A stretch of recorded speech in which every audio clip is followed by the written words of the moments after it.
చేతి వృత్తులను ధ్వంసం చేస్తూ రిజర్వేషన్ ఎత్తివేసే కుట్ర చేస్తున్న బీజేపీని పార్లమెంటు ఎన్నికలలో ఓడించాలి.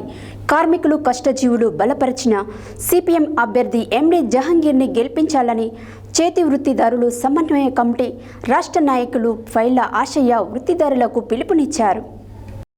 చౌటుప్పల్ కందాల రంగారెడ్డి స్మారక భవన్లో పార్లమెంట్ ఎన్నికలు వృత్తిదారుల కర్తవ్యం అనే అంశంపై సదస్సు కల్లు గీత కార్మిక సంఘం జిల్లా అధ్యక్షుడు రాయగిరి కృష్ణయ్య అధ్యక్షతన జరిగింది.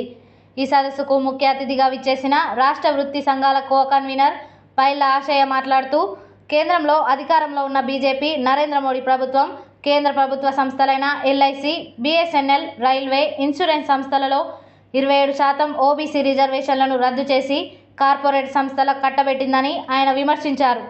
బీజేపీ ప్రభుత్వాన్ని ఈ పార్లమెంట్ ఎన్నికల్లో వృత్తిదారులు వెనుకబడిన తరగతుల ప్రజలు ఓడించాలని నిరంతరం పేదల పక్షాన పోరాడుతున్న సిపిఎం అభ్యర్థి ఎండి జహంగీర్ని గెలిపించాలని వృత్తిదారులకు పిలుపునిచ్చారు. చేనేత కార్మిక సంఘం రాష్ట్ర ప్రధాన కార్యదర్శి గంజి మురళి మాట్లాడుతూ, నేత కార్మికులకు కేంద్ర ప్రభుత్వం ఆదుకోవడానికి ఎలాంటి పథకాలు ఏర్పాటు చేయలేదని, ఉన్న హ్యాండ్లూమ్, పవర్లూమ్ను ఎత్తివేసిందని విమర్శించారు. కల్లు గీత కార్మిక సంఘం నల్గొండ జిల్లా అధ్యక్షులు కొండ వెంకన్న మాట్లాడుతూ, చేనేత కార్మికుల గురించి ఏనాడైనా కూడా బీజేపీ అభ్యర్థి బూర నర్సేగౌడ్ మాట్లాడిన చరిత్ర లేదని, కులం పేరుతో ఓట్లు అడగడం సిగ్గుచేటని విమర్శించారు. ఈ ఎన్నికల్లో మతోన్మాద విధానాల అవలంబిస్తూ కార్పొరేట్ శక్తులకు ఊడిగం చేస్తున్న కేంద్ర ప్రభుత్వాన్ని ఓడించాలని గొర్రెల కాపరులకు పిలుపునిచ్చారు.